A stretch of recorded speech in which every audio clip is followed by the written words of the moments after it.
और दोस्तों, मेरा नाम है अभिषेक और चलिए शुरू करते हैं आज के एडिटोरियल की कंप्लीट एनालिसिस। दोस्तों, आज की टॉपिक है कंसीडरिंग कंसेंट।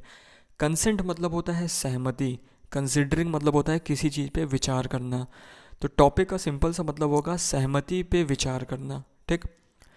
सब हेडिंग में क्या लिखा है? The law must stay in tune with the times and consider ground realities. मतलब कि दोस्तों, कानून, लॉ मतलब कानून को समय के अनुरूप होना चाहिए। इन ट्यून मतलब होता है किसी चीज़ से सिंपैथी रखना, किसी चीज़ के अनुरूप होना। मतलब समय को, मतलब कानून को समय के अनुरूप होना चाहिए। एंड कंसीडर ग्राउंड रियलिटीज़, और दोस्तों ज़मीनी हकीकतों पर विचार करना चाहिए। कंसीडर मतलब फिर से वही विचार करना, मतलब कानून को समय के अनुरूप होना चाहिए और ज़मीनी हकीकतों पर विचार करना चाहिए। सिंपल सा मतलब था सब हेडिंग का। अंदर चलते हैं, क्या लिखा है? As much as the laws of a country must adhere to the principle of justice and fairness. दोस्तों, जस्टिस मतलब होता है न्याय, फेयरनेस हम कहते हैं निष्पक्षता को, मतलब जहाँ पे सभी पक्ष को ध्यान पे रख के किसी निर्णय को लिया जाता है। ठीक है। तो बोला जा रहा है दोस्तों, जितना ज़्यादा किसी भी देश के कानूनों को न्याय और निष्पक्षता के सिद्धांतों का पालन करना चाहिए, एडहेयर मतलब होता है पालन करना चाहिए, they also need to stay in tune with the time, उतना ही ज़्यादा उनको समय के अनुरूप भी होना चाहिए। क्या बोला जा रहा है फिर से दोस्तों?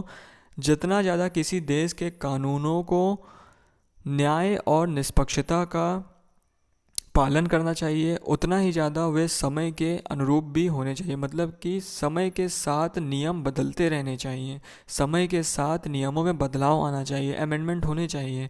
ठीक है। It was this provision that the Dharwad bench of the high court of Karnataka invoked. Invoked मतलब होता है लागू करना, as it argued the law commission of India. अब दोस्तों, प्रोविज़न मतलब होता है प्रावधान या फिर कानून।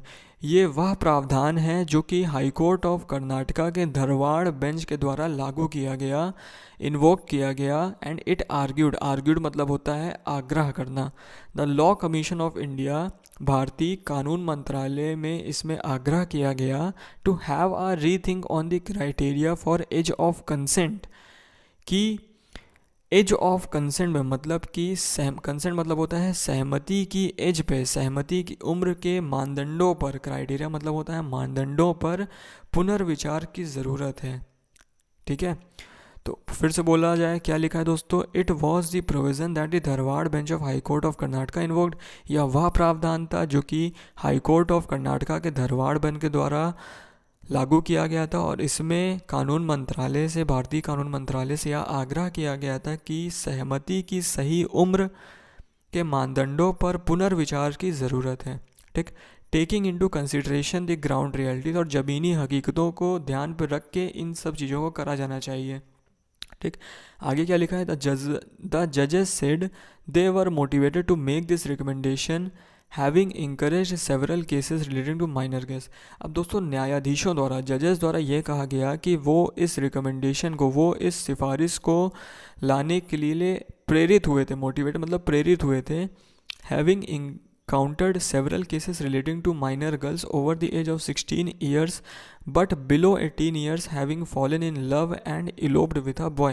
क्योंकि दोस्तों, जजेस के द्वारा बोला गया कि उन्होंने बहुत सारे ऐसे मामलों का सामना किया है, बहुत सारे ऐसे केसेस देखे हैं जहाँ पे नाबालिग लड़कियाँ, माइनर गर्ल्स मतलब नाबालिग लड़कियाँ जिनकी उम्र 16 साल से अधिक होती है, लेकिन 18 साल के नीचे होती हैं, वे लव में फॉल कर जाती है, मतलब कि वे प्यार में पड़ जाती हैं, और जिस लड़के से प्यार में पड़ती हैं उसके साथ वे घर छोड़ के भाग जाती हैं। मतलब उन्होंने ऐसे बहुत सारे केसेस का सामना किया है। And wandered why the consent of the girl, consent मतलब होता है सहमति। और दोस्तों, ये उन्होंने इस बात पे आश्चर्य जताया कि why the consent of the girl in the sexual relationship is not factored इन।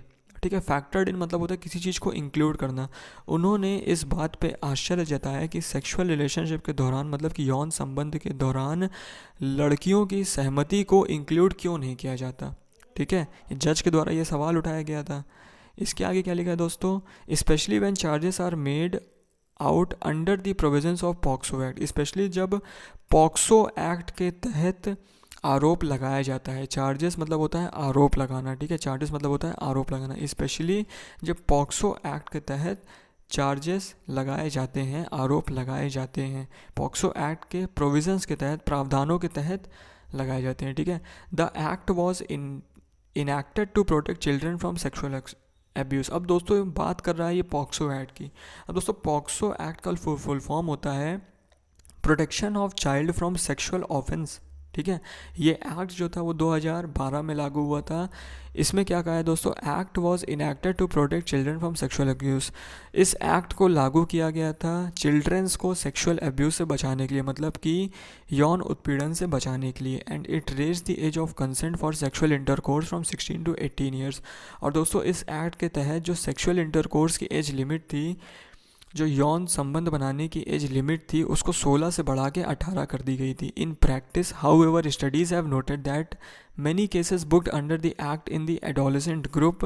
दोस्तों हालांकि ये देखा गया है कि बहुत सारे केसेस जो कि इस एक्ट के अंदर बुक किए जाते हैं हैव आ रोमांटिक इन्वॉल्वमेंट, उसमें एक रोमांटिक इन्वॉल्वमेंट होता है, मतलब उसमें लव का फैक्टर होता है या फिर सेक्सुअल इंटरकोर्स का एक फैक्टर उसमें इन्वॉल्व होता है, including eloping with the intention of getting married consensually. और जिसमें सहमति के, मतलब सर्व सहमति के बाद, दोनों लोग की सहमति के बाद, गर्ल और बॉय की सहमति के बाद, पहले तो वो शादी कर लेते हैं, उसके बाद वो इलोप कर जाते हैं, मतलब भाग जाते हैं घर छोड़ के, ठीक है।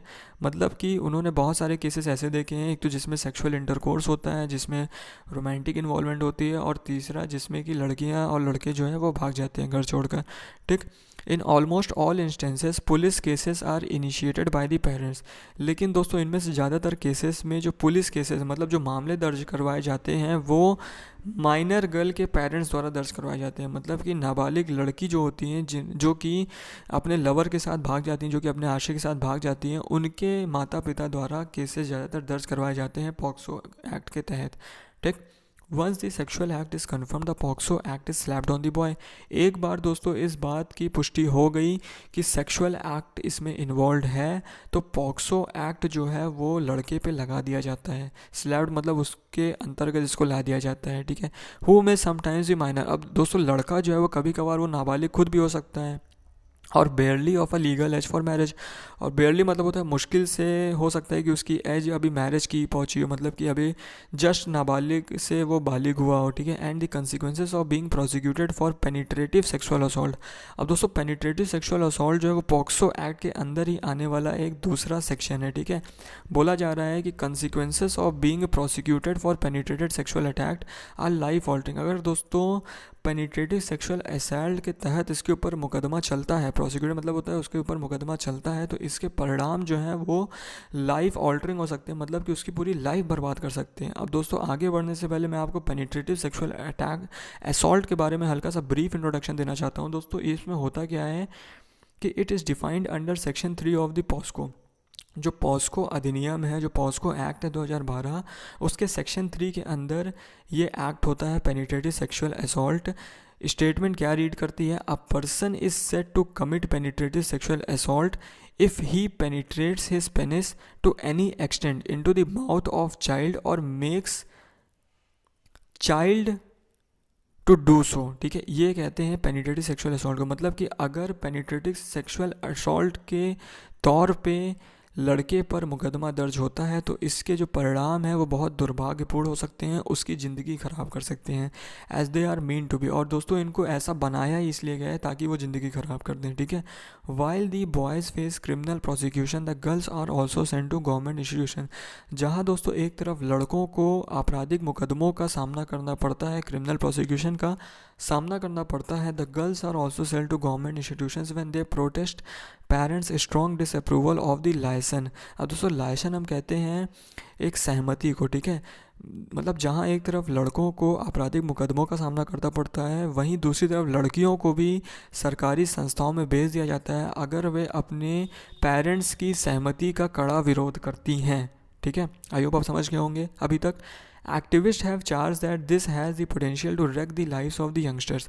एक्टिविस्ट हम कहते हैं कार्यकर्ताओं को, उनके द्वारा यह बोला गया है कि ये जो अधिनियम है, ये जो एक्ट है, इसमें इतनी क्षमता है कि इससे जो भी यंगस्टर इन्वॉल्व होते है, इन केसेस में ये उनकी लाइफ को बर्बाद करके रख सकता है। And entire families too are failed by this encounter with the law. और दोस्तों दोनों पक्ष की जो फैमिली होती है वो भी इस कानून के मुठभेड़ से, इस लॉ के कानून के मुठभेड़ से उनकी भी ज़िंदगी पूरी तरीके से ख़राब हो सकती है। ठीक है, आगे क्या लिखा है दोस्तों, there is no doubt that children is vulnerable. Vulnerable मतलब होता है असुरक्षित होना। इस बात पे कोई संदेह नहीं है कि जो चिल्ड्रेंस हैं, जो बच्चे हैं, वो असुरक्षित हैं। ठीक, and must be protected from force attempt to sexually assault और groom them with an eye of exploitation. और दोस्तों कहा जा रहा है कि जाहिर तौर पे हमको एफर्ट्स डालने पड़ेंगे उनको यौन उत्पीड़न से बचाने के लिए, सेक्सुअल असॉल्ट से बचाने के लिए। और ग्रूम देम मतलब होता है तैयार करना, और उनको तैयार करना पड़ेगा इन उत्पीड़न पे एक नज़र बनाए रखते हुए, मतलब इन उत्पीड़न को ध्यान पर रखते हुए उनको इस चीज़ के लिए तैयार करना पड़ेगा। However the realities of adolescent attraction and the ascertainment of consent. Consent मतलब होता है सहमति, एसर्टेनमेंट मतलब होता है किसी चीज़ की पुष्टि करना। एडोलेसेंट हम कहते हैं किशोरावस्था को, और रियलिटीज़ हम कहते हैं सच्चाई को। बोला जा रहा है दोस्तों, हालांकि जो किशोरावस्था के अट्रैक्शन मतलब किशोरावस्था में जो एक आकर्षण की सच्चाई होती है और जो सहमति की पुष्टि होती है, चाहे वो 16 साल का हो चाहे वो 16 साल के ऊपर का हो, must be considered pertinent to investigation. Pertinent मतलब होता है किसी चीज़ के योग्य होना, मतलब कि वो कंसीडर किया जाना चाहिए इन्वेस्टिगेशन के और प्रोसिक्यूशन के, मतलब कि वो दंडनीय होना चाहिए। सिंपल सा मतलब है कि वो दंड के पात्र होना चाहिए। High Court judges are also asked if it could be presumed that minors have knowledge of the applicable law। अब दोस्तों हाई कोर्ट जजेस ने ये भी सवाल उठाया था कि क्या हम ये मान सकते हैं कि जो भी माइनर्स मतलब जो भी नाबालिग इस केसेस में इन्वॉल्व होते हैं, क्या उनको इन कानून के बारे में पहले से पता है। It may be remembered that justice JS Verma committee on amendments to criminal law. Amendments मतलब होता है, अमेंडमेंट्स हम कहते हैं दोस्तों जब हम कानून को चेंज करने के लिए, मतलब कि देखो अब इसमें बोला क्या जा रहा है, it may be remember that justice JS Verma committee. दोस्तों जस्टिस JS वर्मा कमेटी के बारे में याद किया जाता है जो कि क्रिमिनल लॉ में संशोधन करने के लिए बनाई गई थी। Also recommend that the age of consent be reduce to 16। उनके द्वारा, उस कमेटी के द्वारा भी ये रिकमेंड किया गया था कि एज ऑफ कंसेंट जो है, मतलब जो सहमति की सही उम्र है, उसको वापस से 16 कर देनी चाहिए 18 के बजाय। एंड नेसेसरी अमेंडमेंट्स मतलब कि ज़रूरी संशोधन किए जाने चाहिए पॉक्सो एक्ट के अंदर। ठीक, the law commission must now train it's gun. Train it's gun मतलब होता है एफर्ट डालना। लॉ कमीशन मतलब कि कानून मंत्रालय द्वारा अब एफर्ट डाला जाना चाहिए on the actual implementation of the act. अधिनियम को सही तरीके से इम्प्लीमेंट करने पर उनको अपने एफर्ट को डालने की ज़रूरत है। And ensure the POCSO act, और इस बात को इंश्योर करने की ज़रूरत है that POCSO act stays true to its broad intent the protection of children. मतलब पॉक्सो एक्ट जिसको कि इसके मुख्य ऑब्जेक्टिव जिसका था चिल्ड्रंस की रक्षा करना, इस पे हमेशा खरा साबित हो, इस पे हमेशा सही साबित हो। तो आशा करता हूँ दोस्तों आपको आज की एडिटोरियल की एनालिसिस समझ आई होगी। कैसी लगी आपको आज की एनालिसिस प्लीज़ कमेंट बॉक्स में टाइप करिएगा। Thank you.